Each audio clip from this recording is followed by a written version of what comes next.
আজিৰ সভাৰ সভাপতি মহোদয়, আমাৰ মিলনপুৰ জামে মছজিদ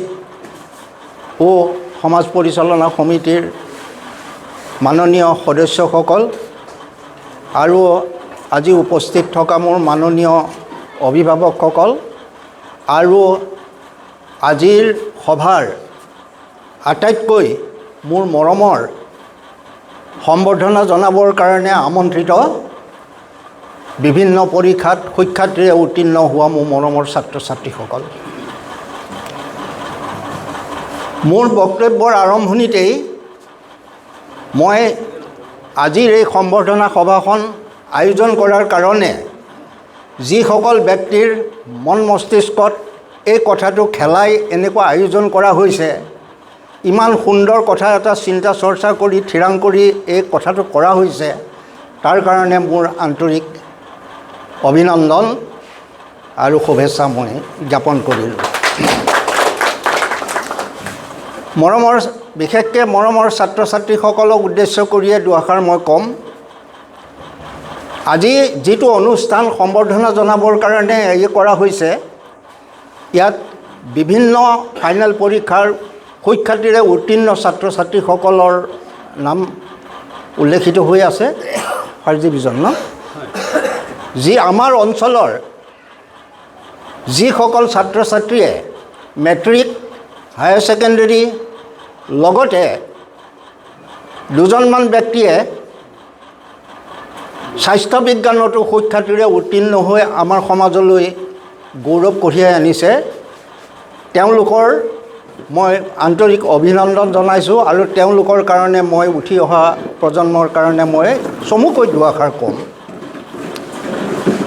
প্ৰথমতে HSLC মানে মেট্ৰিক পৰীক্ষাৰ শিক্ষাৰ্থীসকলৰ কাৰণে মই দুআষাৰ ক'ব খুজিছোঁ।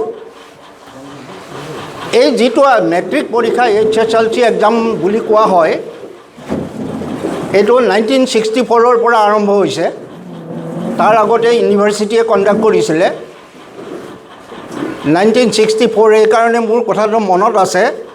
মই 1963 মেট্ৰিক মই পাছ কৰিছিলোঁ আৰু মই ইউনিভাৰ্চিটিৰ লাষ্ট ষ্টুডেণ্ট। মোৰ সেইকাৰণে মই চবকে কম, মই বৰ সৌভাগ্যৱান মানুহ। ইউনিভাৰ্চিটি মোৰ মেট্ৰিকৰ চাৰ্টিফিকেটখন ইউনিভাৰ্চিটি, গুৱাহাটী ইউনিভাৰ্চিটি চাৰ্টিফিকেট, আৰু 64ৰ পৰা সেৱাই ল'লে, সেৱাই কণ্ডাক্ট কৰি আছে। এতিয়া HSLCৰ ল'ৰা ছোৱালীৰ কথাই মই কৈছোঁ। পূৰ্বতে এই পৰীক্ষাটোৰ নাম আছিলে এণ্ট্ৰেন্স পৰীক্ষা, এণ্ট্ৰেন্স প্ৰৱেশিকা পৰীক্ষা। শব্দ দুটাৰ মই যথেষ্ট অৰ্থ বিচাৰি পাওঁ, তাৎপৰ্য বিচাৰি পাওঁ। এণ্ট্ৰেন্স মানে হ'ল এইটোৱে কথা, আজি আমাৰ ল'ৰা ছোৱালীয়ে মেট্ৰিক পাছ কৰিছে মানে এণ্ট্ৰেন্স বা প্ৰৱেশিকা পৰীক্ষা পাছ কৰিছে পূৰ্বৰ নাম মতে। এতিয়া আমাৰ কথা হ'ল, আমি উচ্চ শিক্ষাৰ কাৰণে আমি বিশেষ এটা স্তৰ পাৰ হৈ প্ৰৱেশ কৰিছোঁ খালি। আমি এতিয়া হায়াৰ ছেকেণ্ডেৰীত নাম লগাই ল'ম। মেট্ৰিক পৰীক্ষাটোৱে আন একো নকৰে, আমাৰ অঞ্চলক আনন্দ দিছে, মাক বাপেকক আনন্দ দিছে, শিক্ষক শিক্ষয়িত্ৰীক আনন্দ দিছে সুখ্যাতিৰে পাছ কৰাৰ কাৰণে। কিন্তু তেওঁলোকে এইখিনিতে সন্তুষ্ট থাকিলে নহ'ব, কাৰণ মেট্ৰিকৰ পৰীক্ষাটোৱে তেওঁলোকক একো সহায় নকৰে। তেওঁলোকক সহায় কৰিব এণ্ট্ৰেন্স মানে প্ৰৱেশিকা বুলি যে কৈছোঁ, এখন ভাল কলেজত, ভাল হায়াৰ ছেকেণ্ডেৰী এখনত প্ৰৱেশ কৰিবৰ কাৰণে তেওঁলোকে সুবিধা পাব। আৰু আজিকালি আটাইয়ে বুজি পায়, আমাৰ অভিভাৱকে বুজি পায়, ছাত্ৰ ছাত্ৰীয়ে বুজি পায়, যদি ভাল নম্বৰ অৰ্জন নকৰে তেনেহ'লে ভাল এখন কলেজ বা স্কুলত নামভৰ্তি কৰাৰ কাৰণে তেওঁ যোগ্য নহয়। সেইকাৰণে আমি মেট্ৰিকত এটা কম্পিটিশ্যন ৰাখিব লাগে, প্ৰতিযোগিতা এটা ৰাখিব লাগে, লক্ষ্য এটা ৰাখিব লাগে যে মেট্ৰিকত আমি পৰীক্ষাটো ভালদৰে উত্তীৰ্ণ হোৱাৰ পাছতহে এখন কলেজ বা হায়াৰ ছেকেণ্ডেৰীত আমি নামভৰ্তি কৰাৰ সুযোগ পাম। আৰু ভাল কলেজ এখনত সুযোগ পোৱাৰ লগে লগে হায়াৰ ছেকেণ্ডেৰী ৰিজাল্টটো যাতে আৰু ভাল কৰিব পাৰোঁ, সেইটো চেষ্টা কৰিলে হায়াৰ ছেকেণ্ডেৰীৰ পাছতহে, সুখ্যাতিৰে উত্তীৰ্ণ হোৱাৰ পাছতহে আমাৰ জীৱনৰ ভৱিষ্যত দিশ নিৰ্ণয়টো আমাৰ থিৰাং হ'ব। গতিকে মই যিখিনি ল'ৰা ছোৱালীয়ে মেট্ৰিক HSLC উত্তীৰ্ণ হৈছে তেওঁলোকক মই মৰমেৰে আহ্বান জনাইছোঁ, কৈছোঁ এই তোমালোকৰ ছাফিচিয়েণ্ট নহয়, তোমালোকে কেৱল প্ৰৱেশ কৰিছাহে। যিটো পৰৱৰ্তী আমাৰ হায়াৰ ছেকেণ্ডেৰী এক্সাম আছে, এই এক্সামটোত এতিয়া যি কৰিছোঁ মূৰামূৰি যদি 60, 66, 65 এনেকুৱা পাৰ্চেণ্ট পাই ফাৰ্ষ্ট ডিভিজন পাইছোঁ, সন্তুষ্ট থাকিব নালাগে আৰু অসন্তুষ্টও হ'ব নালাগে। সদায় এটা চেষ্টা ৰাখিব লাগে যাতে ইয়াৰ পিছত আমি হায়াৰ ছেকেণ্ডেৰীত এটা ভাল ৰিজাল্ট কৰি আমি বিভিন্ন ঠাইত আমি কিবাকিবি এটা মেডিকেল আগৰ বক্তাই বিষয়তভাৱে ধুনীয়াকৈ বুজাই কৈছে, মেডিকেল ইঞ্জিনিয়াৰ বা অন্য কিবা কথাত যাতে যাব পাৰে, এই কথাটোৰ প্ৰতি লক্ষ্য ৰাখি অলপ ভাল চেষ্টা কৰিব লাগে। আৰু 2 নম্বৰ কথা, এতিয়া হায়াৰ ছেকেণ্ডেৰী পৰ্যায়ত আহিলোঁ। হায়াৰ ছেকেণ্ডেৰীত পঢ়ি থকা সময়ত বা নামভৰ্তি কৰোঁতেই যিবিলাক অলপ ল'ৰা ছোৱালী সুস্থ মস্তিষ্কৰ ল'ৰা, তেওঁলোকে এটা থিৰাং কৰি ল'ব লাগে যে মই এইটো লাইনত যাম, মই ভৱিষ্যতে ডাক্তৰহে হ'ম, মই ভৱিষ্যতে ইঞ্জিনিয়াৰ হ'ম,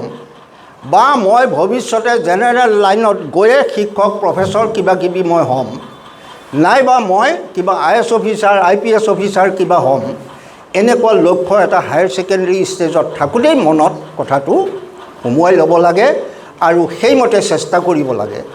কিয়নো মই ইঞ্জিনিয়াৰিং হ'ম বুলি ক'লেই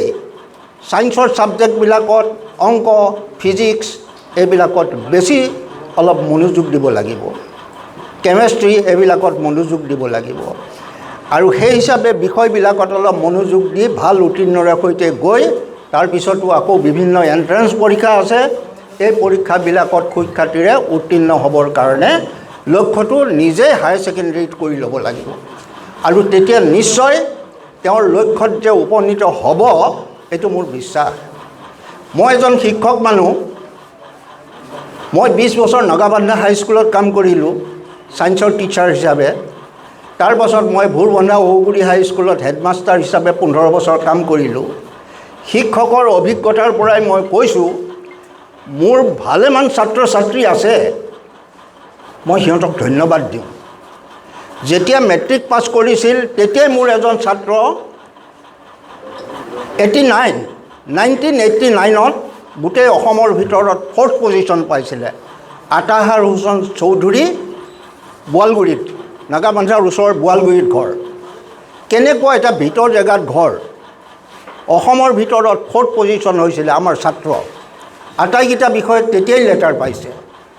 তেতিয়াতো এটা বিষয়ত লেটাৰ পালেই ছাত্ৰ বহুত চোকা বুলি বিবেচনা কৰে, আটাইকেইটাতে পাইছে আৰু তেতিয়া খুব মৰমৰ ছাত্ৰ আছিল। মোৰ ঘৰ এয়া, তেতিয়া মই এতিয়া মৰিগাঁৱত আহিলোঁ, তেতিয়া মই সাপমাৰীত আছিলে। বোৱালগুৰিৰ পৰা মোৰ তালৈ 15-20 কিলোমিটাৰ। মই তাক আমন্ত্ৰণ দিলোঁ, বাবা এদিন মোৰ ঘৰলৈ যাবা, ৰিজাল্ট ওলাইছে, মোৰ ঘৰৰ মানুহে চবেই তোমাক চাবলৈ বিচাৰি আছে। ধুনীয়াকৈ এটা পায়জামা পিন্ধিছে, হাৱাই চেণ্ডেল এযোৰ পিন্ধিছে, চাইকেল মাৰি মোৰ ঘৰলৈ গ'ল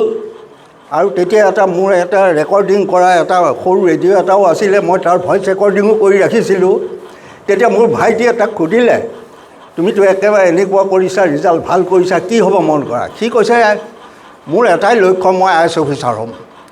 মোৰ মনে মনে হাঁহি উঠিছে আৰু মই ভাবি লৈছোঁ, ই এতিয়া মেট্ৰিক পাছ কৰিছে, IAS অফিচাৰ DC হোৱাৰ লক্ষ্যৰে সি IAS অফিচাৰ। সঁচাকৈয়ে DC হ'ল। এতিয়া কমিশ্যনাৰ টেক্স কলকাতা, এতিয়া অলপতে বিহাৰলৈ ট্ৰেন্সফাৰ হৈছে, টেক্স কমিশ্যনাৰ DC ৰেংক। যেনেকৈ লক্ষ্য কৰিছিলে ঠিক তেনেকেই হ'ল। হায়াৰ ছেকেণ্ডেৰী আৰু ৰিজাল্ট আমাৰ কটনৰ পৰা ভাল কৰিলে। তাৰপাছত গ'লগৈ দিল্লীৰ এখন ভাল কলেজত, সি MSc পাছ কৰিলে আৰু গোটেই ইউনিভাৰ্চিটিৰ দিল্লীত সি 2nd হৈছে। গতিকে এইবিলাক লক্ষ্য পুহি ল'ব লাগে হায়াৰ ছেকেণ্ডেৰী ষ্টেজতেই আৰু সেইমতে লক্ষ্য কৰি ল'ব লাগে। এতিয়া এইখিনিতে মোবাইল সম্পৰ্কে তেখেতে ধুনীয়াকৈ কৈ গৈছে যে আমাৰ ল'ৰা ছোৱালী আজিকালি মোবাইলতে বেছি মনোযোগ দিয়ে পঢ়া শুনাতকৈ। আমাৰ দিনৰ কথা তেখেতেও কৈছে, মোৰো অকণমান ক'বলৈ মন যায়। আগৰ দিনত আমাৰ ধান চাউল এই নতুন ধান ওলোৱাৰ পাছত একদম চৰাই যেতিয়া মাত দিব তেতিয়া আমাৰ মাহঁতে ঢেঁকী দিব আৰু তেতিয়া সেই ঢেঁকীত দিওঁতে আমি উঠিম আমি উঠি পেলাই আমি পঢ়ি থাকিম আমাৰ মাহঁতে ঢেঁকী দি থাকিব চাউল কাঢ়িব বান্ধিব এইবিলাক কৰি থাকিব আমি পঢ়ি থাকোঁ কিন্তু এতিয়া ল'ৰা ছোৱালীয়েতো 3টা বজাত উঠাৰ অভ্যাস নাই কিন্তু তেখেতে কোৱাৰ নিচিনা আৰু ৰাতিও বৰ টোপনি ক্ষতি কৰা নাই আমি হ'লেও 11টা মানলৈ পৰীক্ষাৰ আগত 11টা 12টা আমাৰ ছাৰহঁতেও কয় টোপনি ক্ষতি নকৰিবা দেই মেমৰিটো বেয়া হয় 11-12টালৈকে আমি পঢ়োঁ তাৰপাছত টোপনি যাওঁ কিন্তু এতিয়া ল'ৰা ছোৱালী দেখিছোঁ ময়ো মোৰ সোঁৱাই দেখিছোঁ মোৰ এতিয়া স্কুলীয়া ল'ৰা ছোৱালী যেনিবা নাই আটাইকেইটা কিবা কিবি হৈ পেলাই বাৰু বাহিৰত আছে এতিয়া লিখা পঢ়া কৰিবলৈ মাক বাপেকে 11টালৈ ভাগৰ লাগে কিন্তু মোবাইলটো যদি বিচনাত থাকে 1টা বজালৈকে কাণৰ কাষতে থৈ পেলাই মোবাইল চাই কিন্তু 1টা বজালৈকে 1:30টা বজালৈকে বহুত মাক বাপেকে এই মোবাইল দেখোন বাজিয়ে আছে আকৌ তাৰ পাছত মাক বাপেকে টিপি থৈ পেলাই বন্ধ কৰি কাঢ়ি আনিব লগা হয় মোবাইলৰ নিগেটিভ ছাইড আছে বুলি মই নকওঁ পজিটিভো আছে এতিয়া মই বয়সস্থ কালত মোৰো সেই মিনিয়াই পাইছে এতিয়া একো কাম বন নাই টোপনিয়ে নাহে 1টা বজাত 2টা বজাত 3টা বজাত ঘূৰাই থাকিলে নিউজবিলাক চাই থাকোঁ আৰু এতিয়া মই চাই পেলাই মই ভাবোঁ ল'ৰা ছোৱালীবিলাকে যে গেম খেলে কিবা কৰে ইটো কৰে সিটো কৰে মোবাইল চাই এইবিলাক কথা পায়নে সিহঁতে কি ধুনীয়া ধুনীয়া শৈক্ষিক জীৱনৰ শৈক্ষিক জ্ঞানৰ লগতে জেনেৰেল নলেজ আমাৰ মানুহক লাগে ইমান ধুনীয়া জেনেৰেল নলেজৰ কথা আছে তাতে সেই কথাবিলাক পায় যে পৃথিৱীৰ ভিতৰত আটাইতকৈ বিমানবন্দৰ ক'ত বেছি আছে আটাইতকৈ ক'ত কম আছে আমাৰ ভাৰতবৰ্ষত কেইটা বিমানবন্দৰ আছে কোনখন দেশত জেলখানা এটাও নাই জেল দিয়াৰ ব্যৱস্থা নাই এনেকুৱা কথাবিলাক বিভিন্ন ধৰণৰ নিট পিট পৰীক্ষাত জেনেৰেল নলেজত আহি যায় এইবিলাক কথা মোবাইলত ধুনীয়াকৈ পোৱা যায় এইবিলাক কথা ষ্টাডি কৰিব লাগে কিন্তু গেম চাই 1:30-2টা বজালৈকে কটাব নালাগে গতিকে মোবাইলটো ইমান বেয়া বুলিও নকওঁ তাতে সুন্দৰ সুন্দৰ কথা শিকিব পাৰি এতিয়া আমাৰ ল'ৰা ছোৱালীয়ে এইবাৰ নহয় আৰু এবাৰ সাক্ষাৎকাৰ এটা তেনেকৈ পালোঁ ষ্টেণ্ড কৰাৰ পাছততো আৰু আমাৰ সাংবাদিকে আগুৰি ধৰি এয়া কৰে তেওঁৰ জিলাখনৰ ডিচিৰ নাম নাজানে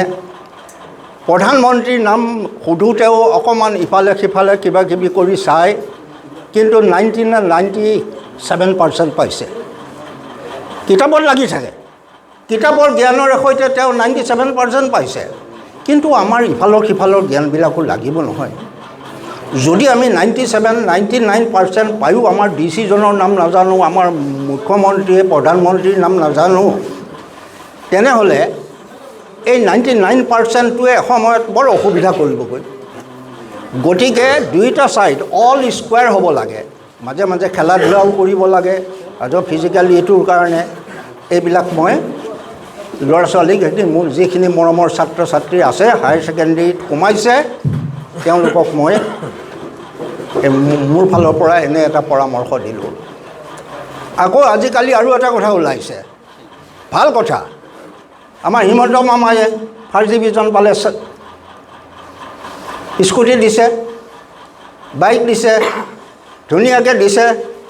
এইবিলাক ভাল কথাই কৰিছে এতিয়া সেইদিনাখনে ল'ৰাটোৰে সৈতে এইফালে যাওঁতে সি কৈছে আব্বা দেখিছানে কলেজৰ সন্মুখত তাৰ পৰা তালৈকে আগতে চাইকেলো ইমান লাইন নালাগে এতিয়া চব স্কুটি কৈছে এয়া চব কলেজত ল'ৰা ছোৱালীয়ে মেট্ৰিকত পোৱা স্কুটি বাইক আৰু সেই স্কুটি বাইকৰ প্ৰসংগতে এটা হাঁহি উঠা কথা এটাও কওঁ মোৰ এজনী ছাত্ৰী মই মানে ৰিটায়াৰমেণ্টৰ পাছত এইখিনি ৰামেশ্বৰী সংঘ বিদ্যালয় বুলি এখন প্ৰাইভেট এখন প্ৰতিষ্ঠা কৰি পেলাই ইয়াতে মই 5 বছৰমান মই অংকৰ শিক্ষা দান কৰিছিলোঁ অংক ছায়েন্স সিহঁতে বৰ ৰিকুৱেষ্ট কৰিলে আহক এনেই থকাতকৈ অকণমান আমাক সহায় কৰক তাৰ পৰাই ভাল ৰিজাল্ট কৰি আছে এতিয়াও ভাল ৰিজাল্ট কৰি আছে মই অলপ দিনৰ আগৰ কথা কৈছোঁ তাতে ছোৱালী এজনীয়ে ফাৰ্ষ্ট ডিভিজন পালে 2টা লেটাৰ পালে স্কুটি পাই গ'ল নহয় যে স্কুটি পাই হায়াৰ ছেকেণ্ডেৰী কলেজত ক'ৰবাত নাম লগাই ল'লে ল'ৰা ছোৱালীখিনি প্ৰাইভেট স্কুলত অৱশ্যে ভাল ৰিজাল্টো ভাল কৰে বাধ্যও ভাল তাৰপিছতে তাৰে শিক্ষক এজনে ক'লে কলেজত নাম লগাই যোৱা অহা কৰাৰ পাছত স্কুটিত নাট বুলি শিক্ষক এজনে বোলে ছাৰ সিদিনা আমাৰ এই বৰদলৈ বোলে ছোৱালীজনী আমিতো 2nd ডিভিজন পাব বুলি ভাবিছিলোঁ কিন্তু ফাৰ্ষ্ট ডিভিজন পাই 2টা লেটাৰ পালে বৰ ভাল কৰিলে তাই সিদিনাখনে স্কুটিতে কলেজলৈ গৈছে মোক দেখি পালে অকণমান মুখখন ঘূৰাইছে পিছফালে ল'ৰা এটা উঠাই লৈ গৈছে কৈছে মোক মাত নিদিলে মই বোলো দে স্কুটিত যাওঁতে মানুহ মাত দিয়াটো এইটো উচিত কথা নহয় এনেকৈ তাৰ কিছুদিনৰ পাছত তাৰ বাপেক বৰ্ডলৈ ছিকিউৰিটি গাৰ্ড SBI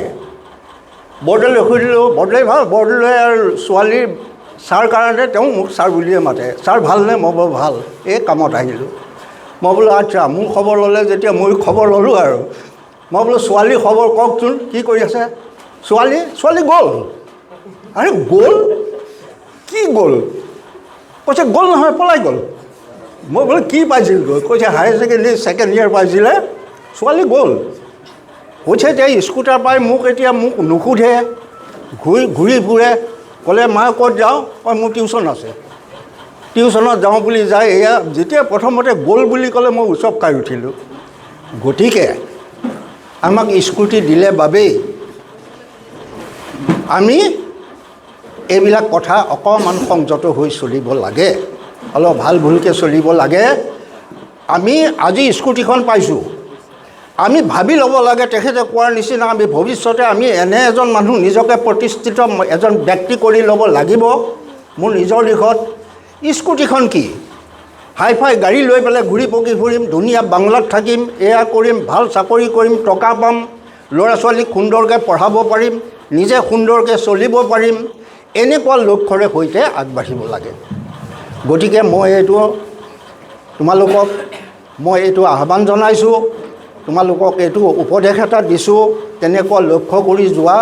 মেট্ৰিক আৰু হায়াৰ ছেকেণ্ডেৰীয়ে যথেষ্ট নহয়